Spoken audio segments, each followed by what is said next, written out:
I mean, I think a lot of things is just lack of training. Timmy, he doesn't even know the menu. And he's an owner. Timmy, what's on a spinach pizza?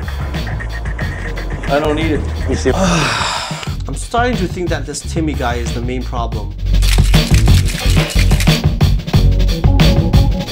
What's up guys, it's your boy Alan again, back with another video, and today we're gonna watch another episode of Bar Rescue. But before we start, don't forget to hit that subscribe button, and let's go check this out. Well, there it is. Wow. Angry Hams. It took me 3 times driving around to find it, but there it is, Brian. I'll tell you what, we could stop and get breaks at the same time in the restaurant. There are other garage concepts that I've done over the years, but you still know it's a bar and grill when you pull up. That looks like a real garage. So yeah, I would agree with that. Like, it totally looks like just an auto shop. It doesn't look like a bar or grill. Apparently, they're trying to make a theme of like an auto shop, but there's nothing from the sign or the presentation of that place that makes it look like it's just a theme. It really does look like a garage. Then, of course, here's LB. Famous Bruin, man. Great hockey player, known for his fights. One of the top 10 fighters in the NHL. Here's... Whoa, this is interesting. So this guy's actually a real, he made it to the NHL? So why not a hockey theme bar? Good, how are you? Can I get a margarita? No. On the rocks? Cuervo? Do you have anything else? So that's kind of weird. Like, when he asked for the margarita, she asked the right questions. One is whether or not they want salt on the rim, and 2, whether they want it on the rocks or up. But oddly enough, even though she asked the right questions, she didn't know what tequila they had. All right, I think I'm gonna do the hamburger. How much are the toppings? Oh, really? Wow. Well, geez, I'll just make a monster burger then. I could have put 10 items on that burger. We're talking about... That doesn't make any sense. You can add as many toppings as you want and there's no extra charge. That's how you make the most money. Like, whenever you order a burger, you know, you might make, let's say, 15% profit. But if you charge like a fried egg on top and you just add $1, most guests, they will just look at that and be like, oh, that's only $1. Yeah, sure, why not add an egg? The price that it costs for the restaurant or bar to upgrade to those items costs almost nothing. You might make 15%, let's say theoretically, off of a burger, but if you upcharge an egg, which is $1, you might make like a 300% profit off of that $1. Even for drinks, let's say you have a Bloody Mary, you add bacon to it. It doesn't cost $2 to add, you know, to make that bacon. But the profit margin off of that bacon that you're adding to that Bloody Mary is a lot of money. Why offer these add-ons if you're not going to charge anything for it? Items. Can I get like a Caesar salad on the side instead of fries or something? I just can't do the side salad. Well, you can charge me. Well, That you can get anything you want to have. On a burger, you can have baked beans and mashed potatoes. If you want a pizza, I'll put a pizza on top of it. How about if I dance on the bar and you can have all that? But no, you can't have a side salad. This is ridiculous. He's willing to pay the price for it, and they're still like, we can't do that. Like, why are you turning down money? Just go to the back to the kitchen, talk to a manager. How was your food? It was a great burger. It was cooked well. He's a good chef, but I had a burger that I would charge 13 bucks for it. For $9 with meatballs and bacon on it. That is insane. Who's deciding the pricing on this? You know, as a manager or a bartender, we're not gonna know how much potatoes cost or how much beef costs. But the kitchen, they know, so they decide on what to charge food for. But it looks like they're just charging these arbitrary prices. Like, I can't believe you can put add-ons and not charge anything for it. Like, I wonder whose decision that is. They're really giving things out for free. When big rooms have seas of tables in them, people stay a shorter period of time and they don't relax as much. Disconnects like that make people find other places to go.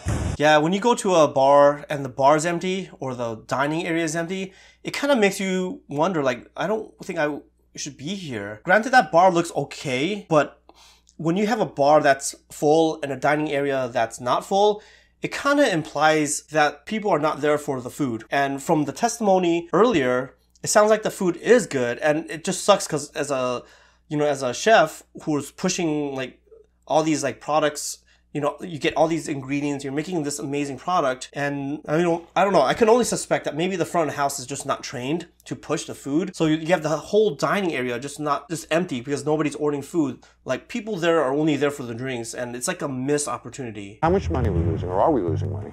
We don't know. What do you mean you don't know? Because it's not we. It's him. I don't even know what to say. First, they know that they're giving away food for free because all those add-ons don't cost anything. And now only one person knows the books. Yeah, this doesn't make any sense. The money. Okay. I'm way over my limit. I sold my car last week. Nobody else sold their car. Do you think I wanted you to sell your car? Of course not. Like, why did he need to sell his own car? Even on an accounting point, that wouldn't make any sense. Yeah, like now it looks like they feel bad about it too, because they were like, well, we didn't ask you to do that. I understand, but we can make things better ourselves. Easy for you to say with his money. LB and I don't see business the same way. You know, we're friends, maybe that's the first mistake. So when you work with friends, it is very, very complicated. It can work, but you can't let that friendship get in the way of professionalism. You can't be like, oh, I know this guy for 10 years, so just be nice. I don't want to let him know that we're not making money. It's like, no, you have to be as transparent as possible. It doesn't do anyone a favor when you're losing money and pretending that everything's okay. Can he help? He can help, you know, and he does help. Can he get behind a bar and bartend? He's not allowed, no. I can't do that. No, neither can he. Not until we get before the town get put on as owners. They're not owners. They can't be owners. Legally, they can't step behind the bar. Maybe Tim feels loyal to them. Why can't they legally step behind the bar? I'm not really familiar with these local laws, but I never heard of, I've heard of it being a policy, but I've never heard of laws that prevent staff members from going behind the bar. Talk to me about what happened with the city. Well, isn't angry hams a derogatory term towards people from Framingham? Well, you gotta have an edge. You gotta have some, what's gonna catch someone's eye? I went to the city in an effort to understand what's happened. I want the frickin' mayor coming here for dinner. They think that the name of your bar was a slap in their face. They think you named it this on purpose. They hate your place, guys. Yeah, that's pretty dumb. Yeah, it's one thing to be edgy, but don't piss off the mayor. Don't piss off City Hall. Don't piss off the local politicians, especially when they've done nothing wrong to you and you need their help. If we can change the city perception, I think we can make some real progress. That's why I think I got to change the name. If I walked down there right now and I went, I have the new sign, we're gonna call it Fluffies, they still wouldn't back this place and they're still not gonna come in. I don't think you can come in here for half an hour and tell me that the name will never work. The name is working. This place jams. What does he mean it jams? Is he in denial? Granted, he's only been talking to Jon Taffer for 30 minutes, but come on, like, you can't like pretend that you're making tons of money when your dining room is literally empty on the day that he showed up. I'm gonna stick with my game plan. It's Angry Ham's Garage, and I intend to have 15 of them in the country. 15 of them in the country? Like, your place isn't even barely even making it. How are you gonna expect to expand? I gave Tim every opportunity to take my help. Well, if he doesn't want it, that's his loss. Let him fail on his own. The guy's obviously successful, so I think it would be stupid to let him walk away. He's the one that got a Okay, little do you crack. want me to go get him? Because I'll go get him. Go get him if you want. I'm gonna go have a bite. Well, do you want me to go get him? Okay. Yeah, that sucks. You don't make these kind of like angry, emotional. I'm gonna get out of here. It was good to meet you. Spend 2 seconds and do this right. Okay. I think you can really help us. If you tell me I'm failing, John, I want your help, you get it. If not, I walk out the door. It's as simple as that, guys. I want to start with the basis of reality. We're failing. I want you to help. Okay. Well, finally, it's kind of funny that he just like, he flipped like a 180 in just a few seconds. So now he wants help, which is great. You know, there's nothing wrong with admitting that you're wrong. When I walk through this place and see pictures of just you guys, I see 3 guys who built a monument to themselves. That tells me that you're ego rich, marketing stupid. Yeah, it's like, why would you want to hang out at a bar where there's just pictures of the owners everywhere? Like, you want like pictures of locals, of like celebrities that drop by, not the owners. It's more like, oh, it's all about the owners and not about the community or the bar guests. Just caution, we don't call 911. Now you wonder why you have a bad reputation. You're sort of earning it. That's why. Yeah, there's such an aggro environment. It's like, why does it everything have to go with like this violent, we don't give a crap about what you think if you leave? Like, who wants to go to a bar to feel worse? Like, everyone wants to go to a bar to feel better, like to celebrate about stuff. Especially if it's a neighborhood bar. Like, why would you want to go to a bar where you're just constantly reminded about owners who just want to pick fights? This is pretty absurd. What are you talking? It's the greatest beer coaster on the planet. See, that's me, and my coaster is a naked chick in a pool. Greatest. See, this is how you alienate your regulars, your community. Like, this guy thing is cool, but it's all about like, oh, let's show all my guests how cool I am. It's like, no, that's not cool. That's just like seeking validation. That's almost like pathetic. When I see the punching bag thing, I've pulled these out of bars before. Somebody comes back here to hit it, and somebody walks by and whammo, there's serious issues with it. One of the things I've never seen that happen, but I can definitely see that happening. Like, people can bump into each other by mistakes, and what if somebody just walks into somebody, especially when alcohol's involved, somebody just walks into some random person's punch. The motorcycle in the middle of the room broke up the sight lines to the big screen TV. It also hardened the space a little too much. Yeah, there's nothing wrong with having motorcycles as a display, especially when you've been to these like Hollywood kind of bars, you know. But yeah, that definitely, you know, having it in the middle of the area, it's almost like, please look at me, even though it gets in the way from you watching the TV. If it, I mean, it's not a bad looking bike, but put it in a more sensible location that people can look at it on their own free time. Come here for a second. When I see the auto parts banner up there, come on, guys. It looks like a car shop. Why does it have a retail auto parts sign on it? Like, that definitely makes it look like a real auto parts, like a mechanic shop instead of a real bar. In 4 days, you guys gave away $2,807 worth of liquor. That's 8 liters of liquor. What do you think about that? It's higher than I expected, but I'm not totally shocked either. Higher than expected, but I'm not totally shocked neither. So he knows that his staff is giving away liquor. So they're giving food away for free, and now that he knows that his staff is giving away booze for free, and he never addressed this, like, it never occurred to him that maybe this is why he's losing money. One of our biggest problems, John, is we have 9 different kinds of glasses, and it is free for them to interpret. Free for interpretation? Who pours scotch and soda in a pint glass? It should be consistent. Like, I don't want to order a scotch and soda at one moment, it comes in a rocks glass, and on another time again in a pint glass. No, it's not open for interpretation. It's his money. Why is he allowing this? I mean, I think a lot of things is just lack of training. Timmy, he doesn't even know the menu. And he's an owner. Timmy, what's on a spinach pizza? I don't eat it. You see? I'm starting to think that this Timmy guy is the main problem. Like, you have to lead by example. If you don't even know the menu, how do you expect your employees to remember it? Like, why are you putting them in a higher standard than you are? So not only is he giving free stuff away in the kitchen, he's also giving free booze away from the bar. And now he's also a horrible leader. So he's not even like, even though it's his own money, which doesn't make any sense, he's not even willing to learn the tools that he needs to lead. So of course nobody knows what's on the menu. Of course they're giving away 6-ounce pours for a scotch and soda. If you want to make money for this place, you got to bite the bullet in favor of discipline and run a disciplined business. These are all my friends. I'd rather have friends than business, and that's my bad. That's going to cost you $4. They are not your friends. Friends don't steal from friends. When your bartenders are giving away free drinks, they're stealing from you. You can't take control of this place. You're going to fail. And you're going to be out in the street, and you guys are going to be out in the street with nothing. But I'm not gonna lie to you, I may keep going just the way I am. Oh my god, he's only one of the 3 owners. He's losing the other 2 guys' money. Like, he doesn't even care. All he cares about is ego. This isn't just his money. There's 2 other owners who put tons of money into this. When Tim says to me, I don't know if I can do this. I don't know if I can change. I don't know if I can get it together. That's a huge problem. I know I can rescue this bar. I don't think I can rescue the owner. Yeah, because the owner knows what's wrong with the whole thing. This is a rare case where it's not because the owner doesn't know what's wrong. He knows what's wrong. He just doesn't care. And it's like, how are you going to help this guy make money if he doesn't even care about losing it? You gotta convince me why I would throw away money on gear, on hats, on sweatshirts, t-shirts, long sleeve, short sleeve. Explain me why I should throw that money and go like this. So now he cares about losing money. I wanted to create something that allowed our identity to live on, but in a new way. That's what I'm doing. Sorry.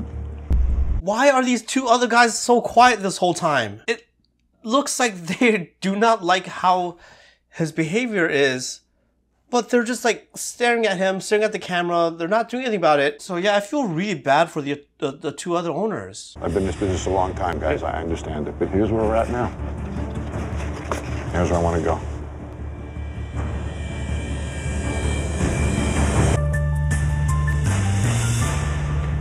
I was extremely worried, and now I am completely on board.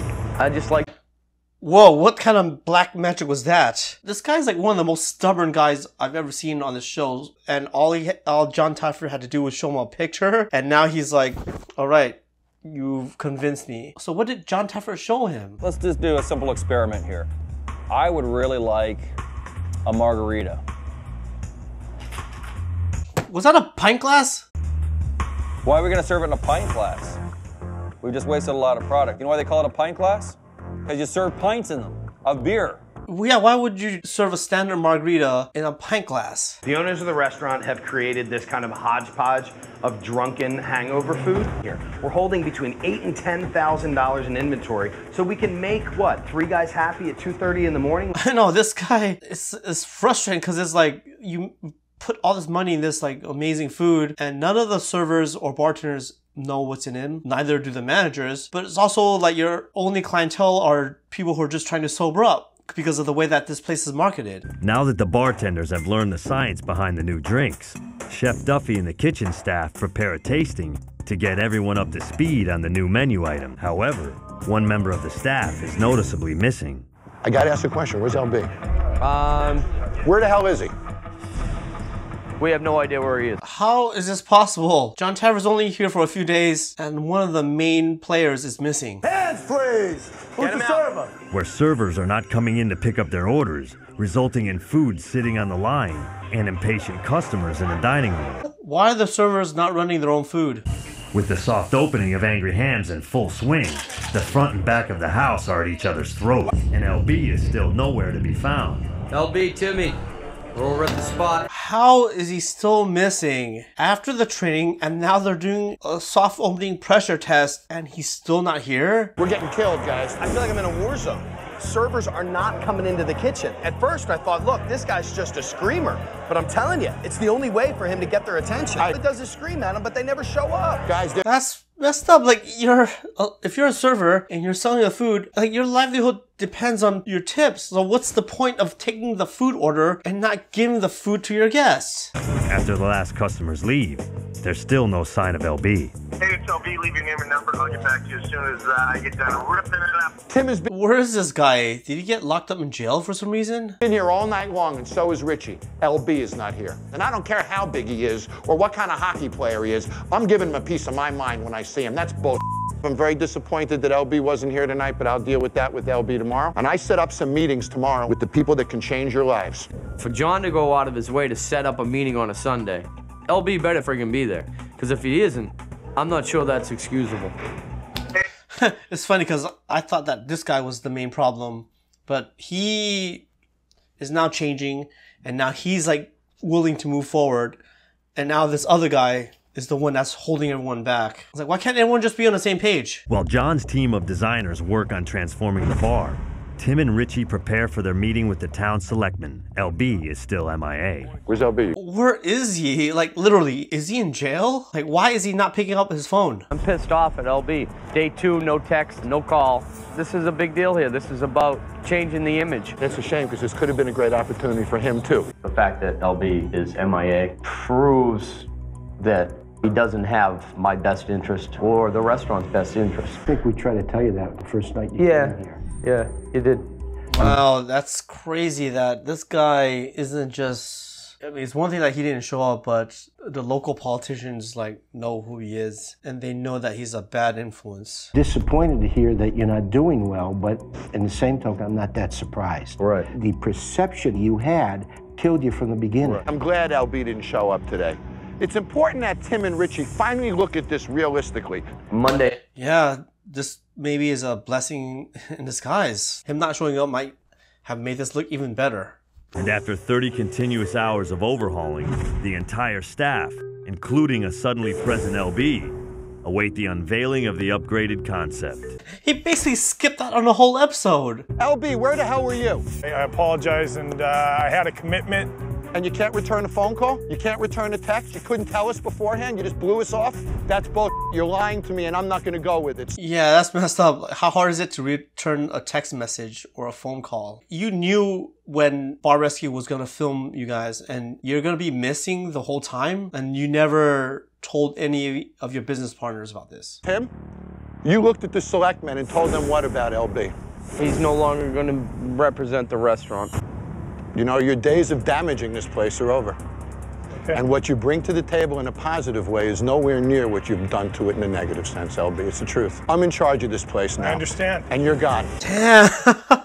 He got let go right before unveiling the remodeled place. That must suck. But he definitely deserved it. Like, he was missing in the majority of the show. Like, he wasn't even here on the most important parts of the rebuild. Like, these guys are supposed to be friends. Like, how do you not return a call or a text message from friends? Like, that just shows what he thinks about the friendship as well. You ready? 1, 2, 3.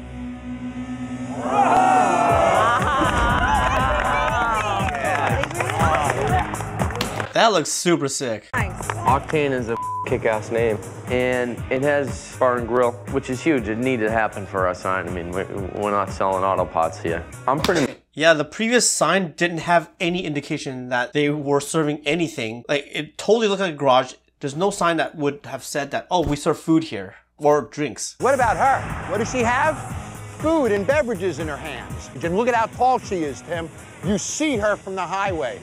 Yeah, clarity. You gotta let people know what you're serving. Otherwise, it's kind of like the episode I did on the Canyon Inn. Like, a lot of people thought that place was an actual hotel, but it wasn't. And I actually follow up on that episode, and, you know, there's reviews in the past year where people still think it's a hotel. So yeah, you need to let people know who you are. Like, you are not an auto shop. You're not a auto parts retailer. You're a bar and a grill. What about that motorcycle behind me? Before, that was in the center of the room. It broke the sight line to the big screen. That didn't make sense. It's not our centerpiece anymore. Pretty cool up there. You agree, Rich? John, real... Yeah, that was a gorgeous bike. Like, I was like, Jon Taffer better not throw this bike away. But yeah, it's good that they repurposed it, relocated it at a more practical location. What we did is we got an HME wireless server paging system. Chef, when an item is ready, you push the button, you vibrate, you come in, end of story. All you gotta do is push a button. That sounds nice in theory, but honestly, it's not just whether or not food items need to be run. The front of the house still should visit the back of the house pretty often, more than just communicating about what food needs to be run. Like, there's other things that they need to talk about. Like, oh, what's the birthday party, that large birthday party? Like, how they like enjoying their appetizers. You know, like, that form of communication is also important on why the front of the house needs to be in the back of the house, you know, the expo station more often. If anybody has any questions, come in the kitchen. I'll be more than happy to come out to your table. No question is a stupid question. The stupid thing to do is say something to somebody and then it comes out to them and it's totally wrong. Yeah, don't be afraid to ask questions, especially when it comes to allergy questions. That's the most important stuff. Like, if you don't know what kind of cheese or where the cheese comes from, some kind of really abstract questions, because, you know, guests, they always have these weird questions that, you know, no matter how much you study, you can't answer. But if the chef is available, please use that as a resource. Framingham selectman Charlie Sisitsky stops in to check out the new bar. I think it's fantastic. The changes they made make such a big difference. It changes the whole perception of this place. Yeah, it's insane. This is probably one of the most dramatic changes I've seen on this show. The fact that, you know, you got a guy who was like, I want to keep everything the same, to being the most progressive, you know, of the three owners, the most progressive of them all, like, willing to make a lot of changes. Like, I'm actually, yeah, it's actually very, very, yeah, I'm very, very happy for him. And this is, like, really good that, you know, the politicians and the neighborhood are actually like, okay, we're going to give this bar a second chance. If you enjoyed that, don't forget to check out these other videos as well. And please leave a comment on what other videos I should react to. And if you haven't done so, please like and subscribe. And I'll see you guys on the next one.